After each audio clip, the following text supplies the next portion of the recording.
众朋友，大家好，欢迎收看1月7日公视台语台的暗新闻，我是陈怡珍。咱先来看今仔日的新闻重点。立法院三读通过平均地权条例，预备处限制转卖，放假消息查处价相当罚5000万，而且会连续处罚。台湾去年敢若138000外人出世，创历史新高，人口连续3年负成长。民团呼吁政府加强人武，开公共化幼稚园。联合国最新的报告，南极洲草养站的破坑正咧豆豆修复，将近43天内会回到1980年代水准。新闻一开始，咱先来看立法院今仔日三读通过平均地权条例部分条文的修正案，提出5招要阻止炒房，若准乱传无惊无价的资讯，影响不动产的买卖绩效，相当会罚款5000万，而且会当连续处罚。立法院民进党团的总调郭建明表示，司法人买厝采用许可的制度，都市更新危险建筑会伫1礼拜来许可。方看作是2023年房市上大只乌天鹅的平均地权条例部分条文，早早起立法院三读通过，敢是会当抑制炒房，外界拢有疑问。他到底要打房呢，还是要保护我们的经济？好，这2件事有时候是冲突的，所以基本上我是赞成的。通过产生过度的恐惧，就比如说房价会崩跌啊等等，这种可能性是不存在的。详细看，即摆通过平均地权条例部分条文，拢总用出打房5大招，包括限制换药转卖，买受人除了配偶等血亲，袂当让也是转卖第三人。若讲散布不实资讯，相关会当罚5000万，也要建立检举奖金制。增订司法人买厝许可制，另外针对有收厝解约也爱提前申报。民进党完全执政，完全负责，大方向有助于打炒房，所以就这个案子的三读通过，国民党团支持。我要都更，我要围绕，你要多久给我许可？那我们是鼓励都更围绕，所以那种政策不能对立的，不能扰民。所以许可大概在1个礼拜内许可。朝野立委对平均地权条例三读通过，多数认为会当达到打炒房的效果。不过，敢是就此会当解决民众住房的需求，敢会算当中小型建商形成经济温优，拢爱密切观察。记者综合报道。立法院三读通过平均地权条例修正草案，预估今年第2季就会实施。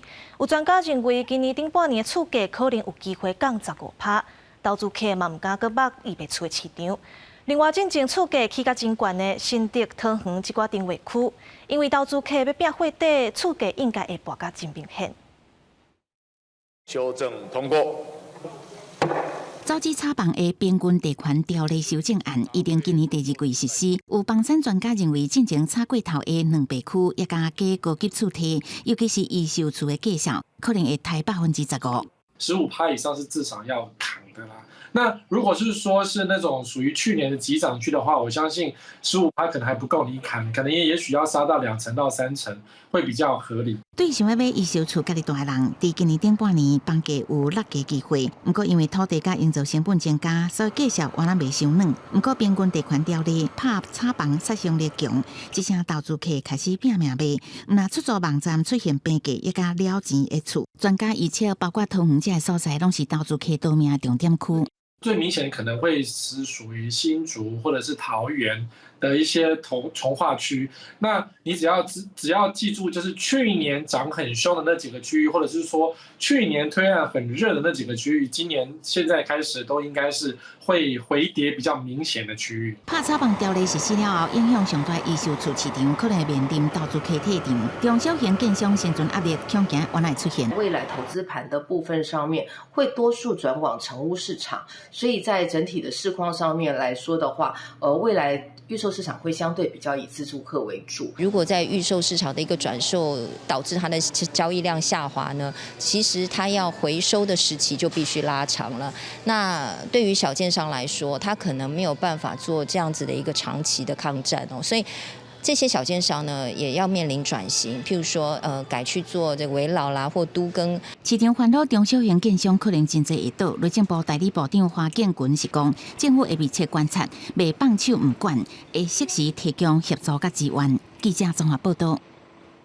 去年税金超顶，政府决议一个民众分6000块。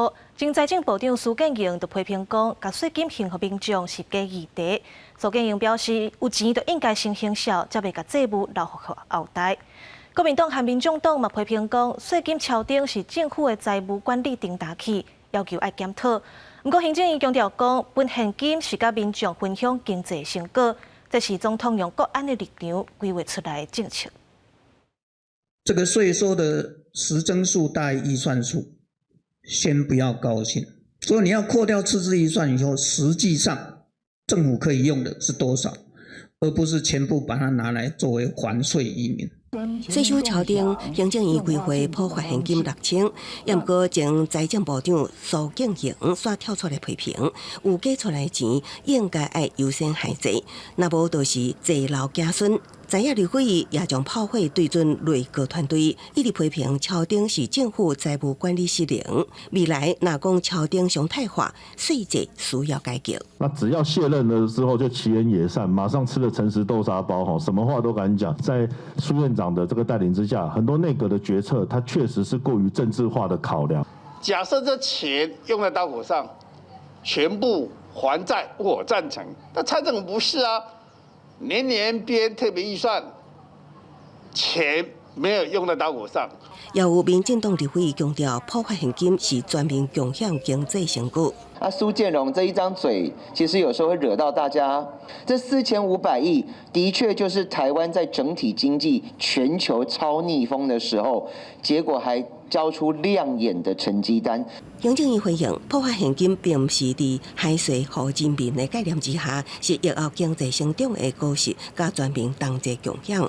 也佮讲，蔡总统是以国安角度看国际经济所做的政策选择。民众还未摕到6000块，也毋过超顶税收应该安怎用，已经引起各界讨论。记者综合报道。继续来关心疫情，今仔日增加24503例，疫情到达本土病例已经超过900万例了。今仔日有26例死亡，带病入境560例，佮创新冠纪录，而且有一半拢是为中国入境。指挥中心表示，年节要到啊，未来1-2礼拜，逐天的带病入境会维持300到500例。新冠本土确诊累计900万外例，七十拜日新增加24503例本土病例，中重症有31例，死亡26例。另外，境外移入新增加560例，其中一半是为中国入境，创下历史上新冠纪录。指挥中心表示，若做以中国入境阳性率2成来估算，春节前1-2礼拜，境外移入确诊可能拢会维持这种的高峰。从中国来的人，就这一周跟下一周，会超过大概1万亿以上。大致上是一天300到500例，大概都是应该是属于常态啦。面对中国边境解封加速来春节假期，本土也会迎接第3波疫情高峰。根据指挥中心进前公布病毒基因定序结果，本土 BQ.1 明显较悬。另外，中国当地流行的 BF.7 加 BA.2.75，伫台湾原有增加趋势。不过专家是讲，这已经知影的变异株虽然有免疫逃脱的特性，互民间重复感染，不过大部分拢是轻症。国际较烦恼的是，唔知影，而且有威胁性更加强的新变种病毒。重症的病人被感染的，再去看说到底这些序列是不是一个全新的序列，或者是一个变异性的序列，然后过去没有看到，然后它又慢慢增加。那当然，这个我们就会特别去注意到。另外，进前为中国登来台湾确诊大伤已经有严重肺炎的大鼻涕病毒定序结果嘛公布是 BA.5，也就是即马主流病毒。指挥中心研判应该是上万就医，国家个案本身有慢性病，所以病况才严重。但是今年以来为中国入境的4个航点，国家金马小三通，所有中国入境来台湾的旅客采检阳性率是18.6%。记者综合报道。咱台湾面临惊死者危机，去年敢若138986人出事，创下历史新高。人口数连续3年拢是负成长。不过，若看彰化县，颠倒是连续2年拢是全台湾上加生的县市。有社福团体就表示讲，即卖家庭饲囡仔，爸母拢爱食头路。台湾少子化情形恶化，内政部统计，去年新生儿就138986人，创历史新低。不只是安尼，去年12月底人口数2316万，4640人，比2021年2337万5314人高少110674人，连续3年负成长。大台北人认为，关注价格、低薪水相挺压迫，互少年人唔敢生囝。真的养不起啦！年轻人看现在基本底薪2万多、3万多，真的房子也买不起了，所以只好不生。花莲县人口数连续15年出生的人比死亡的人较少，去年出世的人数创新高，只有3340人，死亡人数是创新高有8579人，差距扩大到5239人。花莲县政府指出，甲原来人口老化疫情有关系，厝内底有2个囡仔人表示政府补助有限。政府也没有补助过什么啊，真的啊，都是自己做。我问你，农村能赚多少钱？啊，小孩子接送也是个问题，然后阿公阿嬷顾也，他只能说帮你看着小孩啦，可是在学习方面也顾不了。不过，彰化县连续2年得到全台上加生县市，县府表示，除了有每体3万的生育津贴补助，家长也鼓励生囡仔阿公阿嬷斗相共照顾，减轻少年人压力。南韩生育率连续3年全球排名上尾，南韩政府计划延长育婴假到18个月。托育政策催生联盟指出，即马拢相信家庭要鼓励生囡仔，爱先优化托育政策。其实有高达70%育有3岁以下子女的女性已经在职场上面工作了。在5年之后，我们可能就有近1/4的保姆要退休了。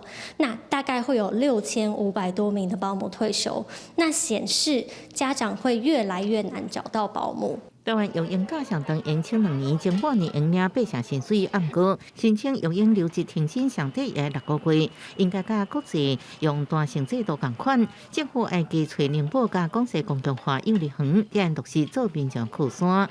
记者综合报道。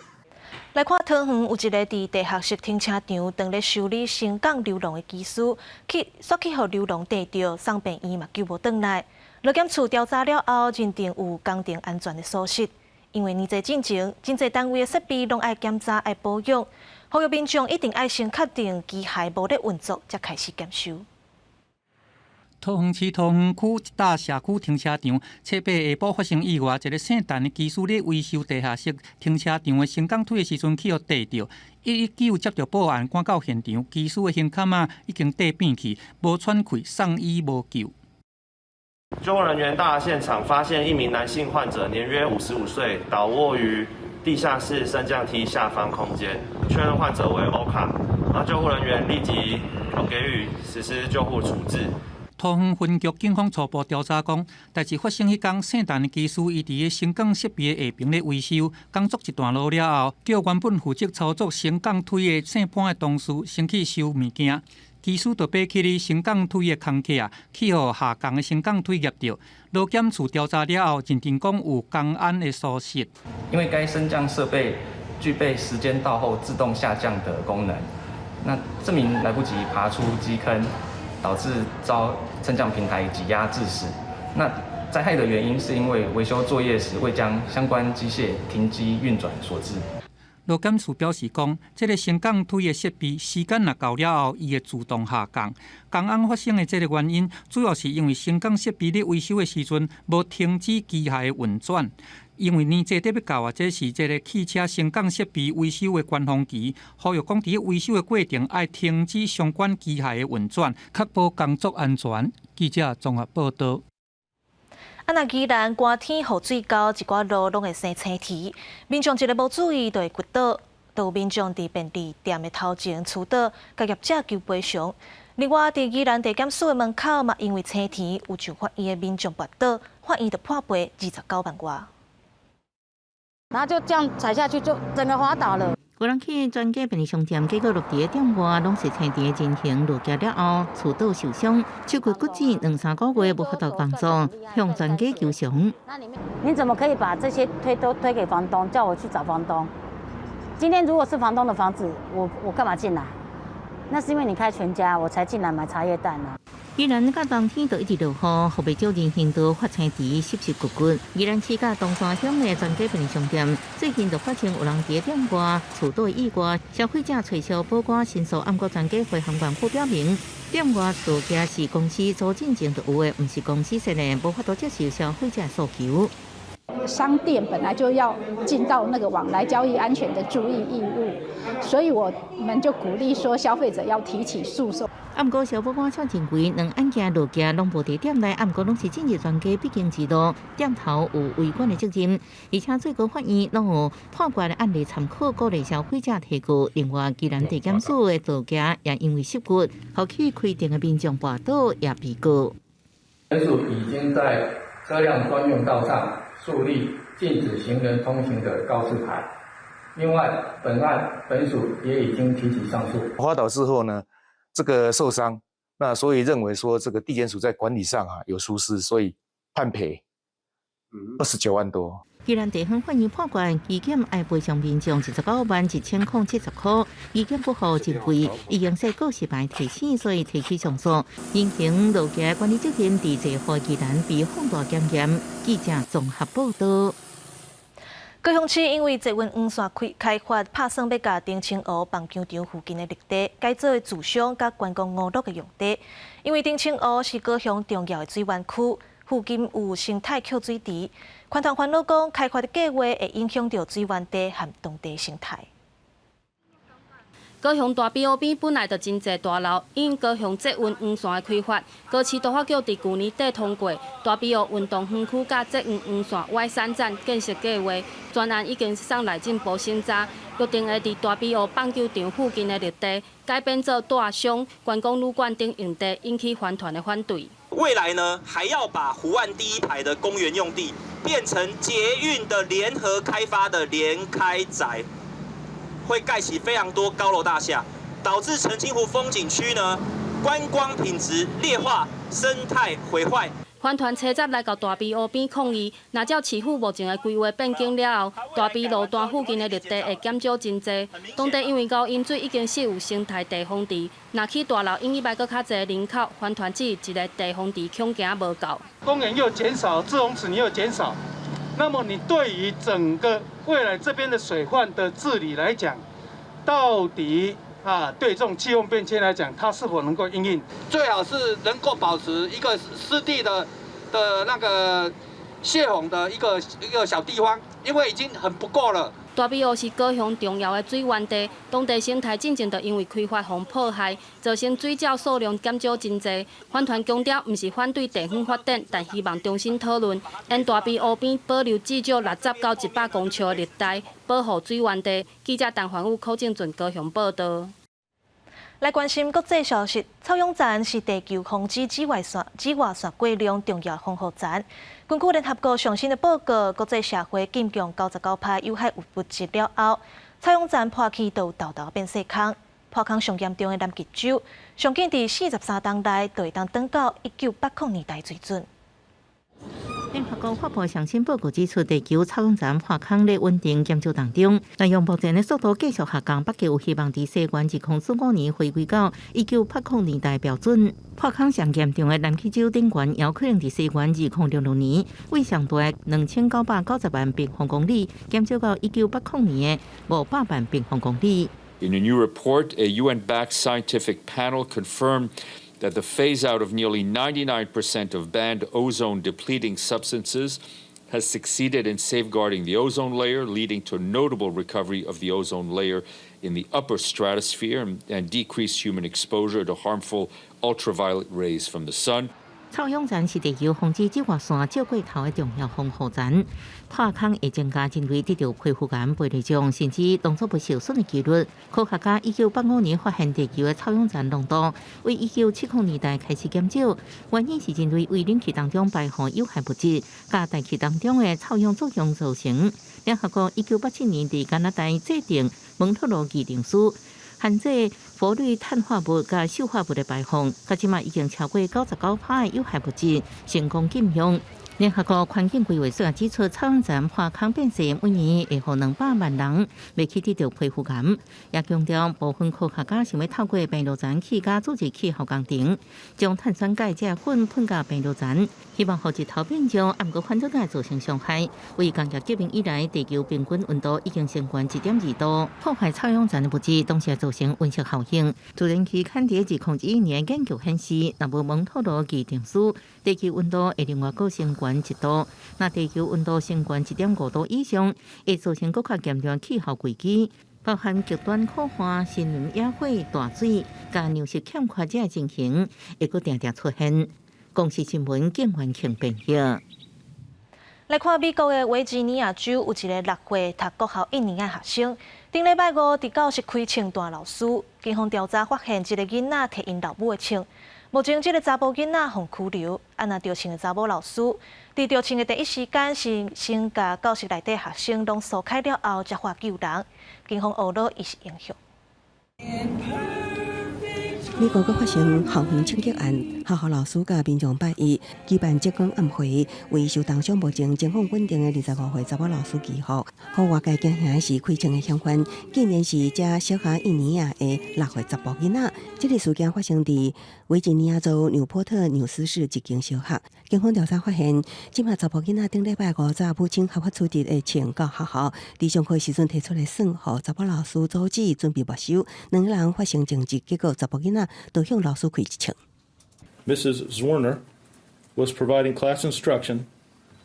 The 6-year-old child displayed a firearm, pointed it at her, and fired 1 round.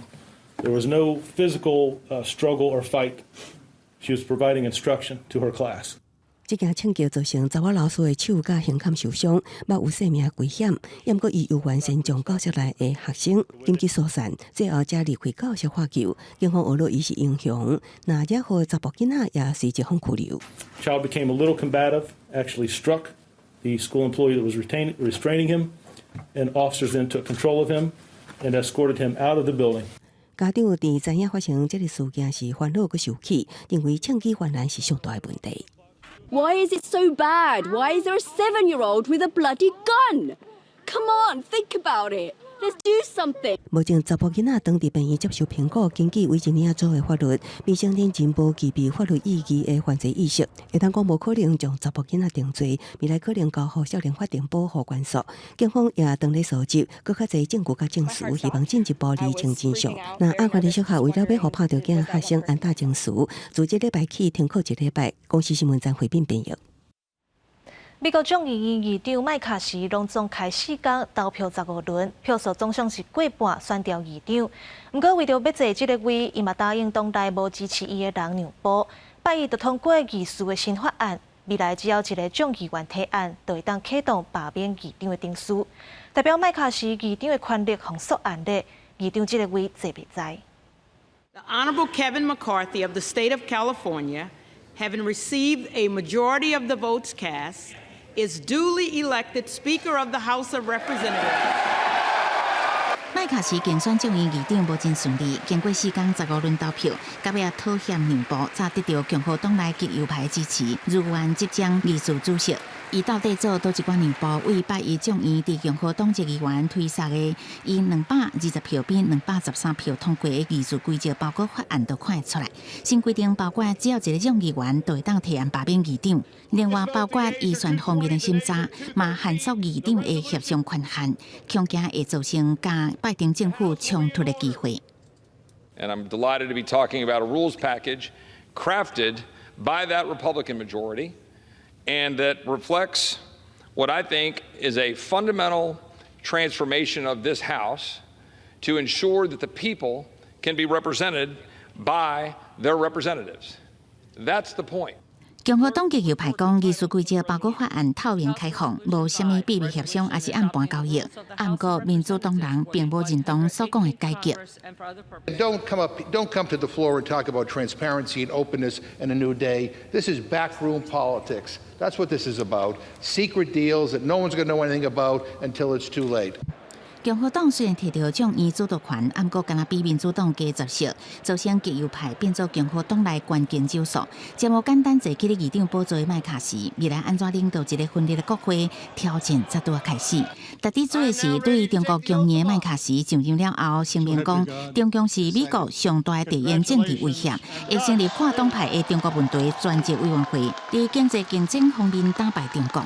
同时也要调查新冠病毒的源头，要追究中共责任。另外，总麦卡锡实现当选前的承诺，要以国会议长的身份访问台湾，一定会为美中台关系创下变数。公司新闻詹慧敏编译。来看英国哈利王子的新册上市，有一寡民众伫开卖进前就去册店等，有店家专工延后开店，配合开卖时间。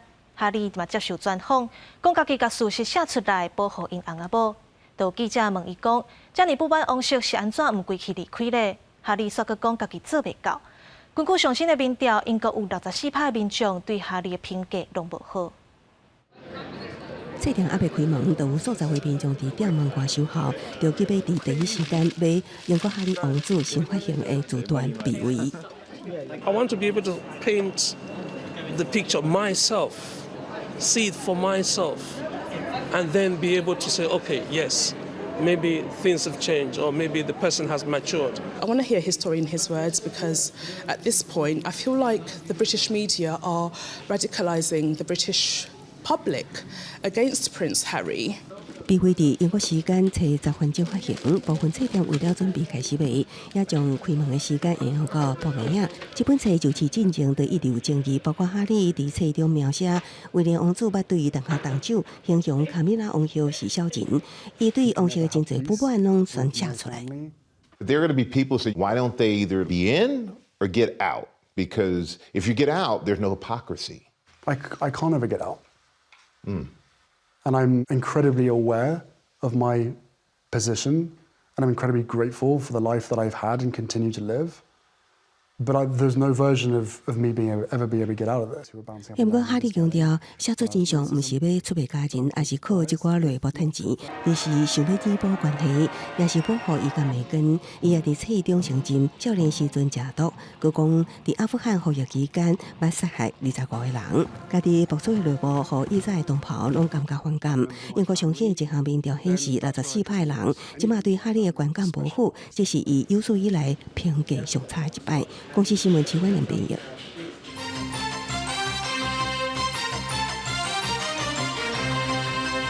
美国智库发布上新的兵棋推演，讲中国2026年若发动战争拍台湾，会输甲真惨。死伤严重。美军虽然拍赢，煞嘛损断2只航空母舰。协助防卫日本嘛损失袂少军机甲军舰。若咱台湾国军大约有3500人死伤，海军的军舰嘛全部拢互带入海。国内学者表示，中国恐惊会封锁台湾的海空，所以要赶紧把战备物资转好交。台海情势紧张，中共最近搁对台发动大规模军演，恶化两岸关系。美国智库战略甲国际研究中心发表上新评推，针对中共2026年武力犯台，加入美日协防台湾，结果显示强军失败。Although Taiwan survived as an autonomous entity, in most scenarios, losses to the United States, Taiwan, Japan, and China were enormous. 评推结果显示，包括海军两栖部队互击破，1万名士兵阵亡，损失155架战斗机甲138架主要舰船。美军虽然胜利，也过付出真大的代价，有3200人阵亡，损失10至20架大型战舰。上严重的是2只航空母舰互拍沉，日本是损失100多架战机、26架战舰，国军有3500人死伤，海军26架驱逐舰甲护卫舰互全部拍沉，台湾经济损断。里面对西方盟友，特别是美国建议说，如果你们希望台湾拥有什么样的能力去抵抗武力侵略，他们必须在战争发生前。台湾就必须拥有这些装备跟能力。评推结果指出，美国在台海战事结束了后，恐惊损害全球地位，海军状况是乱糟糟。学者分析，美军透过多连作战，动用远程反舰飞弹摧毁强舰，造成双方海上兵力损失惨重。包括美军、包括日本海上自卫队的海空战力，其实都在中国的长程武器之下，损失其实相当惨重，包括很多战机可能在地面上被摧毁。岛链国家在这种所谓的那个岛链防御的概念之下，会在岛链上面部署大量的飞弹。那这对于缺乏纵深的中国海军来讲，它等于一出港其实就在反舰飞弹的射程之内。那所以说，这个可以严重的封锁中国海军的战力。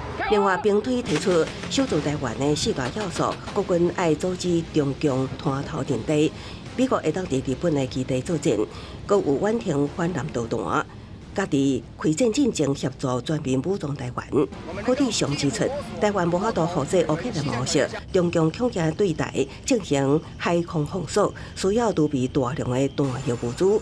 那美国国防授权法案，其中会当使用10亿美金防卫物资予台湾，咱国应该积极争取。记者综合报道。最近高层警官的人数有真大的变动。台南市警察局长彭永玲因为前秘书室的主任涉嫌恐吓讨钱，彭永玲自请处分了后，即马决议甲伊调转去警政署。彭永玲表示会承担接受。警方破下警毒品，警政署长黄明昭亲身来到现场视察。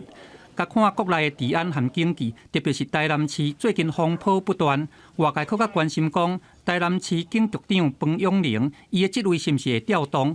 黄明昭伫个车站证实讲，彭永玲会来调转去警政署。他自前处分，那我们就会全版来考量哦，那会调回署里面。因为台南市警局爆发出时任秘书室的主任曾武玲，伊涉嫌恐吓取财。安尼嘛，互彭永玲申请自行处分。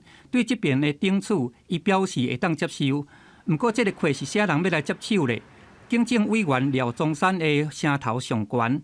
台南市长黄伟哲伊回应讲，会伫10月和警政署来谈论人选。现在碰到这个状况，他也跟他的长官报告，这部分我们表示对方局长这些年来的努力表示感谢他。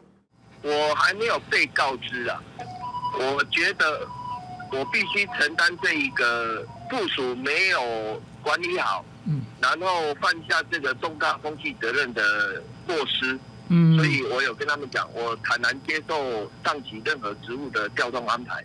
除了台南市以外，有真侪关阶的警官因为得要退休，也阁有警大校长陈德文嘛因为88会馆案要退休。警界会有新一波人事大调动，敢若伫个6都直辖市就传出讲会调动5个人，亲像现任台北市警局长杨元明，估计还会升任警大校长。原职缺是予警政署督察室的主任张英兴来接掌。就算讲黄明昭无证实，不过伊嘛强调讲新的人事名单最近就会来公布。记者综合报道。来看桃园3溪抽水站，测试因为地下水管崩开，造成33万用户停水。立业批评桃园市长张善政，敢若会遐话上去，拢无解决问题。不过张善政表示，无想要拿力个对答。那自来水公司嘛开记者会，甲33万停水的用户会失礼，强调3溪加压站刷落要清刷，也是讲要安怎处理，拢会配合政府。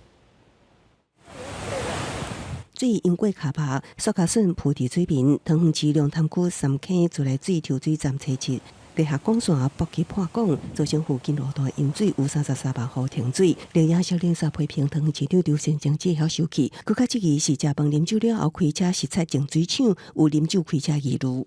抿2小口的葡萄酒，过了大概5个钟头，会是酒驾吗？这个用常理判断，其实答案非常清楚。有些绿营的侧翼还在选举的氛围，觉得蓝绿在对立，我很不乐见这种氛围。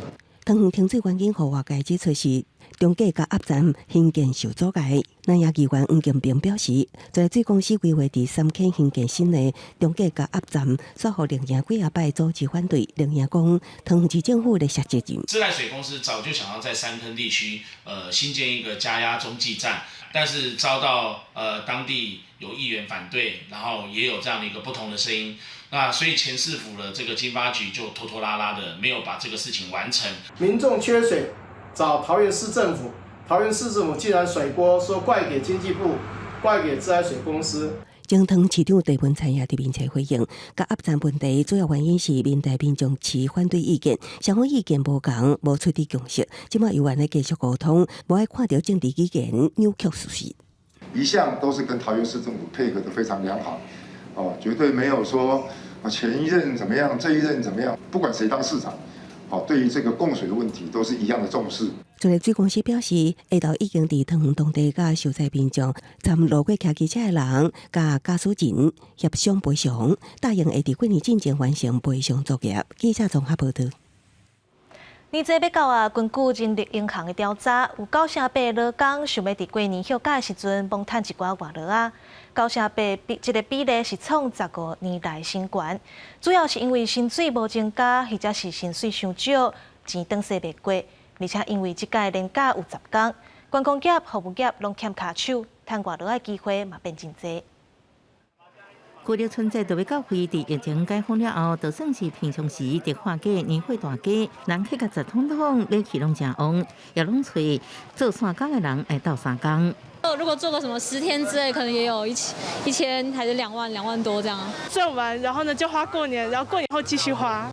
根据人力银行调查，9%劳工甘愿牺牲甲亲人团圆的时间，两过年期间趁外劳啊比例创15年来新高，主要是去年无加薪水，加薪欠钱手头闲，甚至烦恼过年了后会被裁员。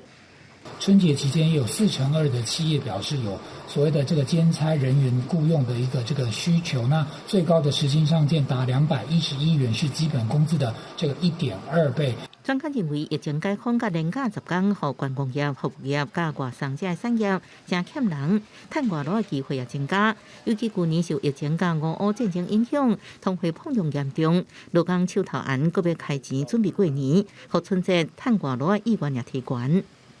涉及到好几个因素了，一个是疫情之后了，市场的变化了，很多业者找不到工人嘛，那临时工的这个工资也上升了，那个大概都是打临时工了，赚一些钱过年了，年不好过嘛。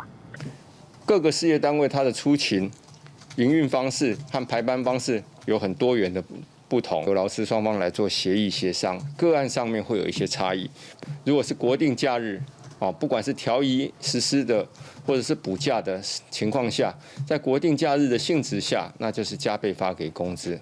劳动部提醒，若为劳暝到正月初3这4天是国定假日，头家应该依法有假甲有薪水。协调了后，劳工若愿意伫国定假日休困日工作，就应该依法给付加倍薪水。若是春节做3天，也依照一个日休的规定排班，若无也是违法。记者综合报道。高雄为今仔日开始，伫捷运美丽岛站和公山设疫苗注射站，互民众注新配方的疫苗。美丽岛站一透早就有真侪民众咧排队，嘛有一寡人是已经要注第5档咯。卫生局表示，有药的人有真侪，应该是因为年节要外，中国放零防疫，开放出国，国内民众的烦恼讲已经会去退烧。时间也未到，疫苗注射站的报道区已经出现排队的人潮。高雄伫10号重新启动疫苗注射站，捷运美丽岛站还有公山拢有莫德纳次世代 BA.4、BA.5的疫苗，互民众来注。美丽岛站1080剂，10点进前已经超过300个人注射。第4剂，的期限可以了就打了，越来越那个，所以还是打一下比较安全。快过年了，那个境外移入的多。现在那个疫情好像有一点回温啊。高雄市卫生局表示，1月1号开始开放中国直航班机，还有小三通春节的专案来台乘客。1月5号有138个人坐中国直航班机为小港机场入境，喙内 PCR 检验阳性的几率有2600%，显示中国的疫情也是非常的严重。随着过年要到啊，聚会还有南北移动的机会增加，高雄嘛陆续规划着注疫苗的所在，以及紧闭着医疗的量能。那到目前的筛检阳性率应该在2成左右，那这样也显示中国大陆那边的社区疫情风险相当的高。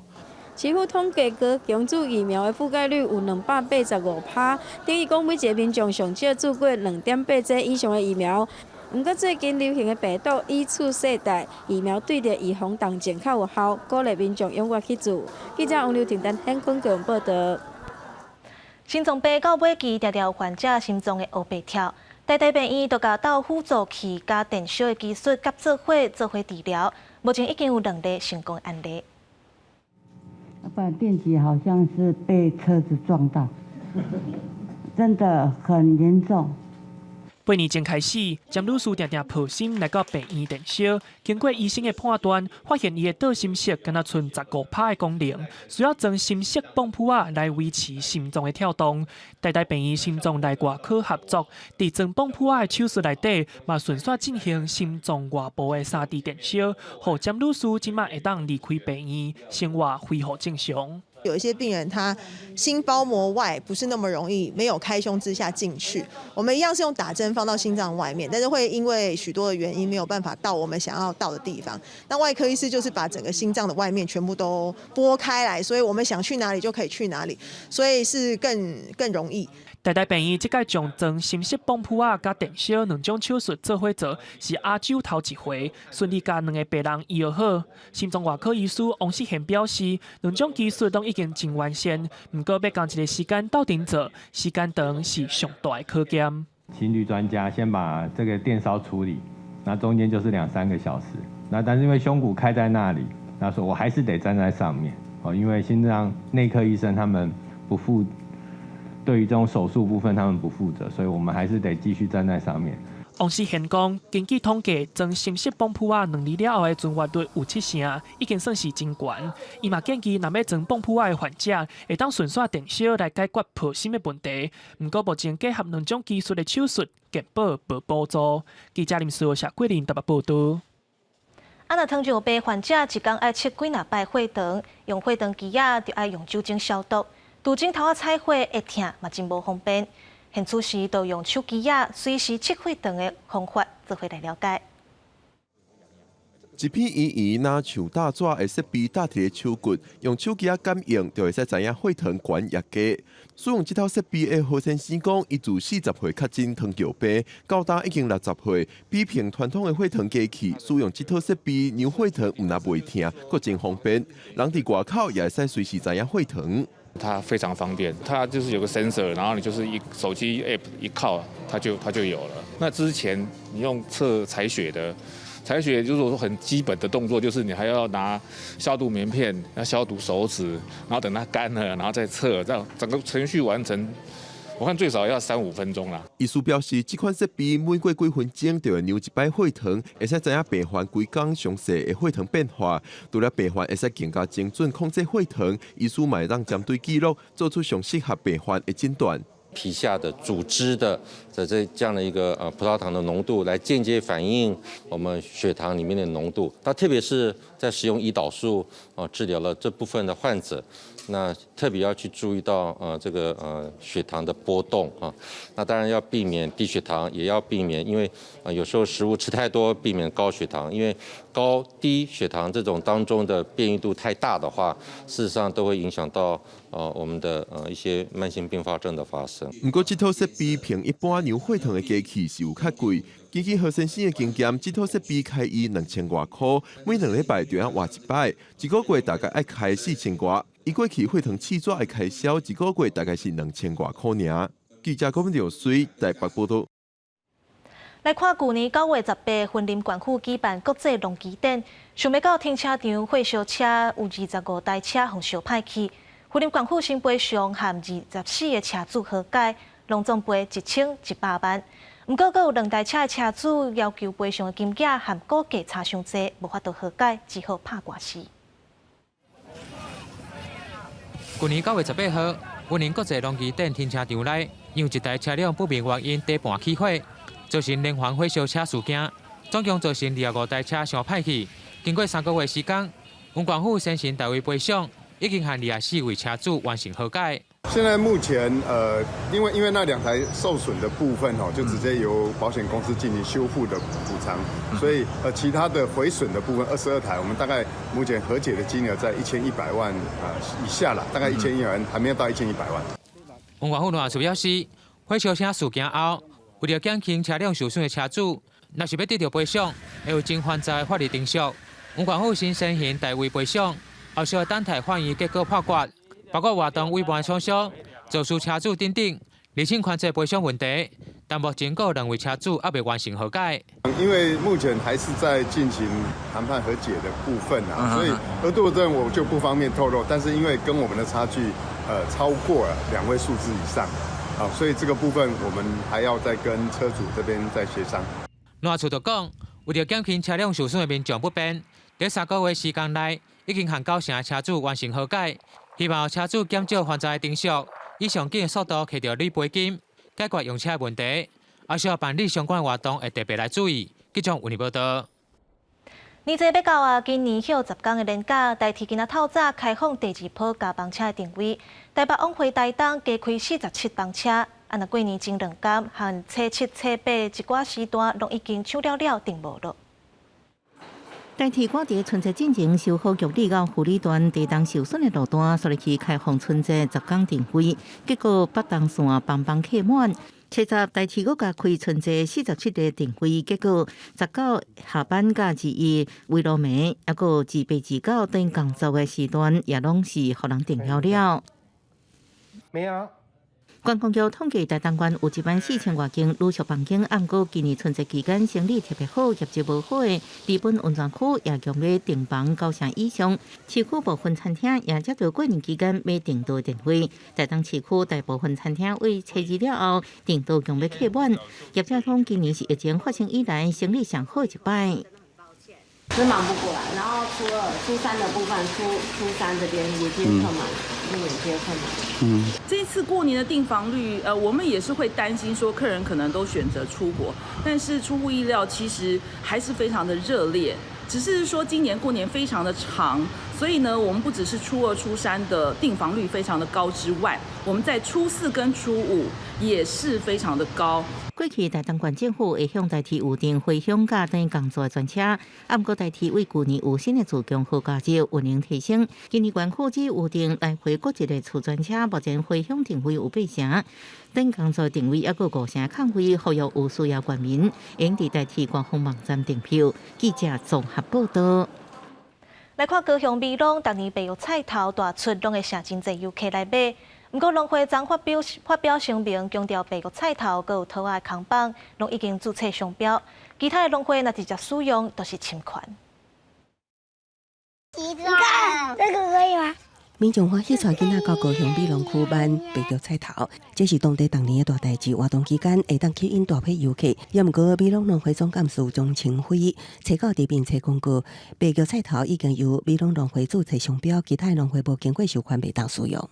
包含食衣住行娱乐方面各个白玉萝卜的相关的商品、文创商品，包含食宿、旅游各方面，都是我们农会注册的部分。美浓农会表示，白玉菜头的品种毋是美浓特有种，也毋过白玉甲土海看板拢已经注册。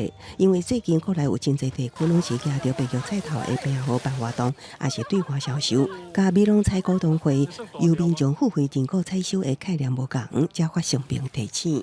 农业智慧品牌的一个认识，能够更加深农业的一个价值，可以提供给我们的消费者、给我们的生产者，都认为说，台湾的农业其实是有品牌的。有侵权的部分，我们日后会做出相应的调整，我们也会尊重美浓农会的那个策略，这样子。彰化县分园农会初7才举办1000人免费办白玉菜头活动，分园农会回应活动中无设立侵权的部分会修正，尊重美浓农会证明。美浓农会强调白玉菜头毋是完全袂当用，你是爱出地授权，也鼓励栽种同品种菜头的农会，家己好名，互台湾的农业发展更较有地方特色。记者综合报道。来看中国1月初8开放民众出国，游客就走去日本观光。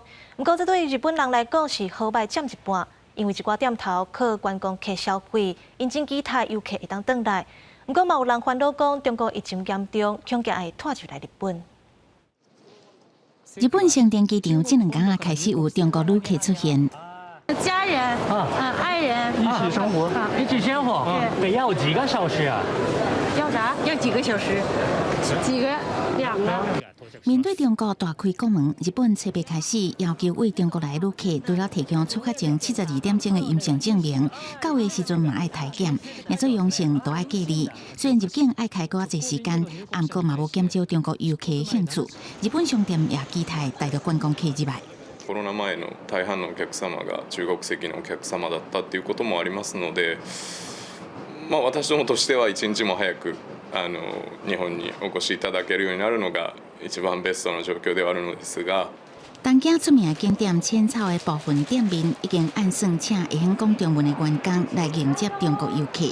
比起店头真期待，当地居民是有淡薄仔烦恼。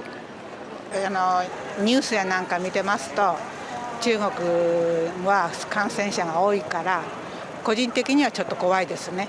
ちゃんときちんと陰性証明など検査などを行って来てくださるので、かえって安心しています。日本旅行业协会是讲，国内确实有烦恼中国疫情会拖到日本的声音。不过政府敢若讲中国的游客检疫无科学的部分，因是希望官方赶紧解除大陆观光客入境限制，通加速观光产业的繁荣。公司新闻7万0编译。大部分的人拢认为爱出门行身体才会勇敢。不过英国甲荷兰都有研究发现讲，就算伫冰室内底，嘛有同款的效果。北半球即马是冬天，真侪国家拢落大雪，规个拢是冰天雪地。伫咧圣诞节甲跨年的时阵，真侪人唔惊寒冷，又愿行出户外，感受节日的气氛。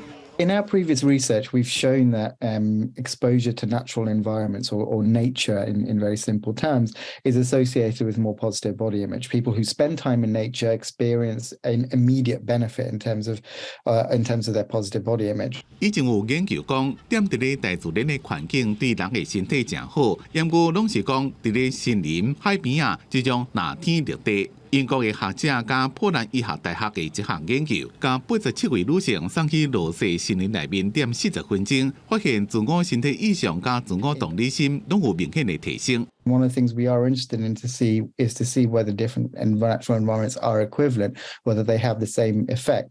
Our studies so far suggest that the effect is likely similar across different natural environments. Although one previous study that we did conduct did find that blue spaces or natural environments with a view of water tended to be more effective than green spaces alone. 伫咧芬兰的罗瓦涅米，因为是圣诞老人的故乡，真出名。虽然是伫北极圈南边6公里，温度是零下10几度，也是有真侪游客来遮耍。The snow, the lights, and also the atmosphere. Everybody is very friendly. Just with the snow and the tiny Christmas lights everywhere, you kind of feel like you're in a Christmas movie. Every single study that has been conducted so far, certainly by our team and certainly by other teams as well, have all shown that spending time in nature has a positive effect on body image. In very simple terms, going for a walk in a snow-capped environment had a immediate positive effect on body appreciation or positive body image. 学者认为，人若是伫咧大自然的环境内面，想法会较正面，会当甲普通时的负担甲压力消透出来。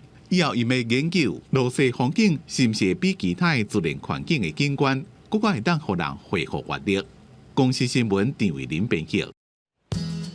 天气报你知，做伙来关心明仔载的天气。北部地区17度到24度，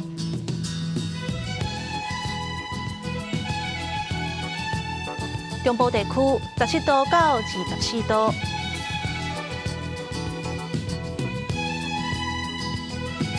南部地区17度到26度，东部地区17度到23度。外岛地区11度到20度。感谢你收看今仔日的下暗新闻，我是陈怡珍，明仔载同一个时间，咱再会。